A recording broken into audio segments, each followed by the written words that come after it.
Fair warning before watching this video, there will be a few drops of blood. If you're not okay with seeing that, don't watch this video. It's not to shock or scare you, it's to try and use a new material, blood, and mix it with resin to see what happens, and hopefully inform, educate, and maybe entertain. So, you've been warned. Bloody hell, that was a different intro. Let's change the subject and be positive. We can iron out the details later, but know that these are the most metal dice I have created so far. Conan himself would be proud or angry, and I'm good either way.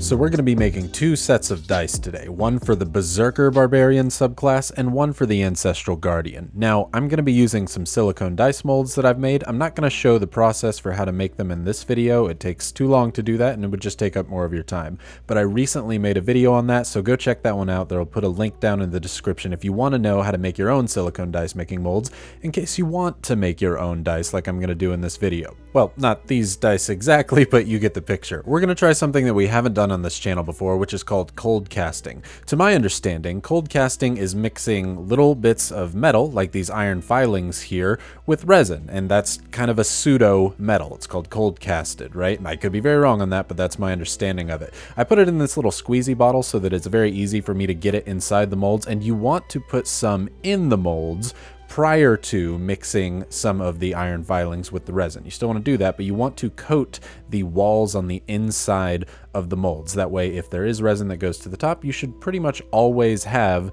iron filings all the way around your dice. At least that's what I thought, but we'll get into that later. So I fill the rest of these up and I just pour the excess iron filings out. I'm going to show you here. You can see the D6 here is very clear. You can see my little dice goblin on the D6 face there. Very, very clear. I put some iron filings in it. Now it's dark gray because there's a crap ton of iron filings in there. It's completely coating the inside and giving us a nice base in which to pour the rest of the resin iron mixture, which we will do in a moment. Now I'm going to be using my painter's tape method, which is taking two pieces of painter's tape, wrapping it around the mold so that it sticks to itself, and pinching off the ends so that it has a nice even seal all the way around, and those molds are good to go.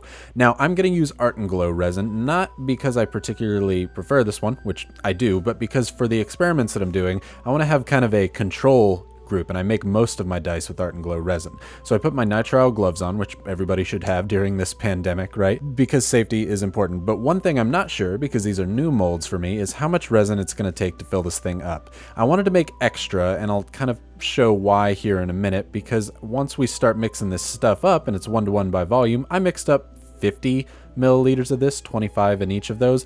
Now I'm going to fill this thing up with some iron filings. Now, see if you spot the problem. Pretty much immediately, as I start putting these iron filings into the resin, they sink right to the bottom. So I thought, oh, I'll just spread it around like that. That'll work. And no, it starts sinking down to the bottom too. I don't know why I thought iron filings would float. Glitter doesn't float if it's above a certain size or above a certain density, so why the heck would iron? I let it sit there for a second and I could start to see it move around with the iron soaking to the bottom. I was very upset because I know cold casting is a thing, I just don't know how other people do it. So my solution, which is not the brightest solution in the world, was to fill this up with so much iron filings that it couldn't sink. It would all have to just kind of float on itself. And you can see this is a very iron dense mixture, shall we say, and I knew this wasn't going to work. So I thought I had a solution, which was to take some magnets that I use for some of my minis and put them in the molds in some way. You can see here, all the iron sticks right to the magnets. I was thinking, man, these tiny magnets will go right at the top of the mold and they'll help keep some of the magnets floating to the top. And I thought it was a genius. I thought there's no way this isn't going to work. Right? It's magnets. Science. Aaron Paul said it best. This will work.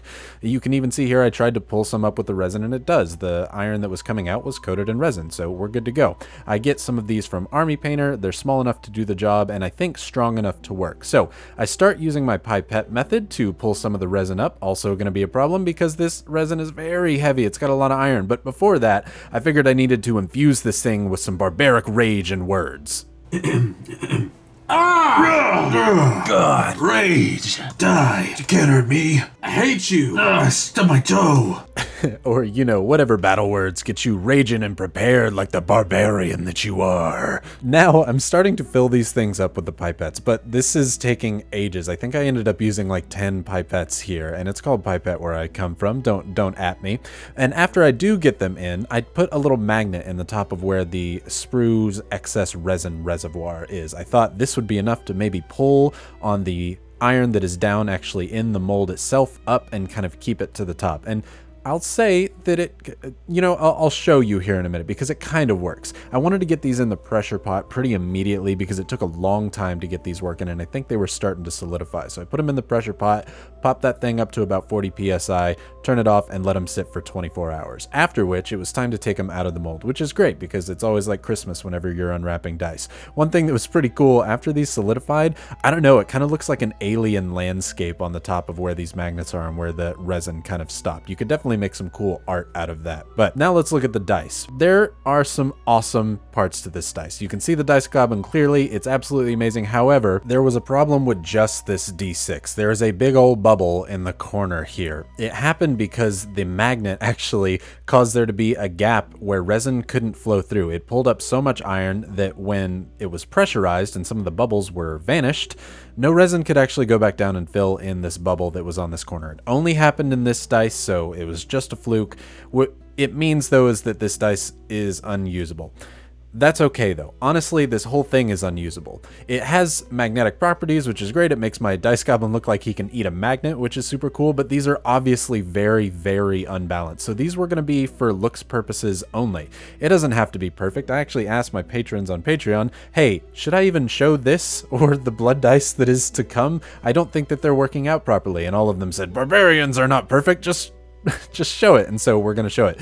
I think that these could be absolutely useful for jewelry, which is something I've never shown on here. I can definitely make some dice necklaces, earrings, etc. If that's something that y'all are interested, just let me know in the comments down below. I also want to know how cold casting works. You can see here some of the bubbles make some awesome rainbow colors, but this is not proper. Other people make amazing cold cast things. I did not, but we're going to put those to the side as we work on our next set. So let's go ahead and tape up this set of silicone molds. And one thing I want to show is you can absolutely fake blood with some alcohol ink. Just pour it on your finger, and I could have faked this, no problem. But if you wipe this away, you're going to see that it's stained on your finger, and it stains things far better than the blood that I'm going to use does. Now, we're coming up to the section where I'm actually going to show some blood. So if you're a bit squeamish, maybe don't watch this part. Maybe you can just skip to the end and see the finished product. But we're going to use Art and Glow. Again, we want the same control compared to some other dice that I've used. I put way more resin in here because I was doing something on a side project too. You do not need this near amount of resin to do what I'm going to do, but you shouldn't be doing what I'm going to do anyway. So we're going to take this, mix it up, and it's going to be time to put some blood in there. And what I do is I take a lancet as well as a sterilization pad before I do that, and I get my wife, because it's really hard to do to yourself for some reason. I'm just weak, and she pricks my finger. Way to take it like a champ, Past Ryan. So I put about 9 drops of blood in this thing. And why did I do this? Because I couldn't think of anything more metal to fit the Barbarian class. But I want to stress how sterile we were. As soon as we did that, I started putting on nitrile gloves again after I sterilized my finger and put a band-aid on. We're going to treat all of this stuff like a used needle from here forward. We don't want to mess around with this because it's blood, and that's kind of a biohazard. So as I was filling this up, 1, it's not very red, but 2, it started to solidify the resin very quickly. I don't know what chemical properties make that happen, but I had to go quick, and that's a detriment that I will talk about here in but a moment. Because they were solidifying so quickly, I tried to get them into the pressure pot ASAP, left them in for 24 hours, and now it's time to deal with them. I am going to treat these like a used needle from here forward because they are, you know, they've got blood, so I'm going to always wear gloves and sanitize anything that touches them going forward. But good gosh, those look awesome. They are just this slight tinge of red, which for some reason is so much more vile and just like evil, barbaric to me than had they been extremely dark red. This is probably my favorite set that I've ever made. That being said, I will not use these. It would be the biggest jerk move ever to come and possibly contaminate anybody else's table or even your own by using these. So we're going to do something with that in but a moment. But because they solidified so quickly, I didn't get many great pictures of it, but there is a big old bubble in the D20 that happened there. I couldn't get resin down in there fast enough. Again, I'm not going to make these again. again, because one, I'd have to bleed again, but two, these were just going to be kind of for display only. We're going to treat these extra snipped off bits, again, like a used needle. I have a kind of biohazard little disposal site near my house. We'll take those whenever we do a target run sometime and dispose of them properly. But now we've got some dice that we can do some extra things with. If I was going to turn these into a complete set, what would that look like? So I'm going to use some base corn red as well as some blood angels red, because, you know, blood, I had to water it down, and I'm going to ink just the D6, just because I want to see what this would look like as a full set. I honestly want to keep it all the same, but I would, you know, I'd have to actually ink these numbers if I was going to play with them, so I wanted to see what it would look like, and it changes everything about these dice. Because there's color on the inside, the glass in itself kind of reflects differently. As I'm inking these up, there's a lot of extra red, and I want this to be kind of crystal clear, so I take some isopropyl alcohol on a tissue and wipe off the edges, and this is an even more vile and gnarly dice, and I love it, and it's so metal, and it fits with that ancestral guardian, right? It's literally the blood of my ancestors in this dice. You can see I didn't sand this down. Again, I didn't plan to. These are just things that I was going to set in a place that I feel appropriate. I was hoping the metal ones would work, but these dice were never, ever going to be used. You can see the difference in color after adding the inking compared to the normal blood dice. They're almost a peach by comparison. But with that all said and done, since these are not to be played, they are done. I don't need to polish them up. They are just finito. They are finished, and I think they look awesome. I'm very, very happy with both the blood and the metal set. I honestly think some of the occlusions in the metal, or the lack of the iron filings, makes this look even better, and this really would look cool for jewelry, or even honestly just drilling them out and putting a magnet in there and sticking them on the fridge, because then you could have some cool little metal dice magnets.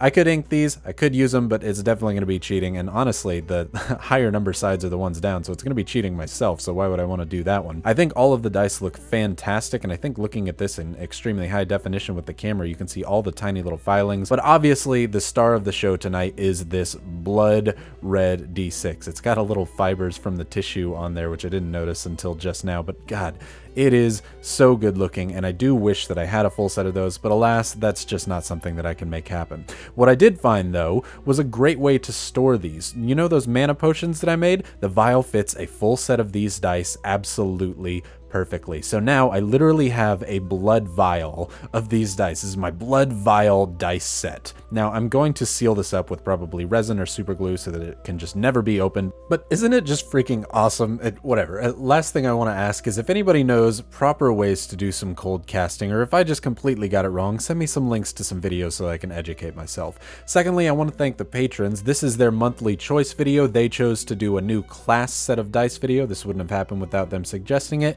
And it definitely wouldn't have happened after I got these finished. I asked them, do you want me to show this, or do you want me to give it another week and give it another try? They said, of course we want to see the failures. So this video still exists doubly because of them. So thank you so much. Maybe consider subscribing if you like watching this video. I swear I don't always fail on my dice, but this one we'll just call more art than actual functional dice. Maybe I can give the Barbarian another shot in the future, or maybe tell me what other class you might want to see in the comments down below. I've got some ideas, but I definitely want to hear your ideas. Maybe check out another one of my videos if you want to learn how to make your own molds or make your other own dice from scratch, or maybe some terrain. Thank you so much for watching. Remember, don't do anything you saw in this video, and I hope that you have a fantastic day.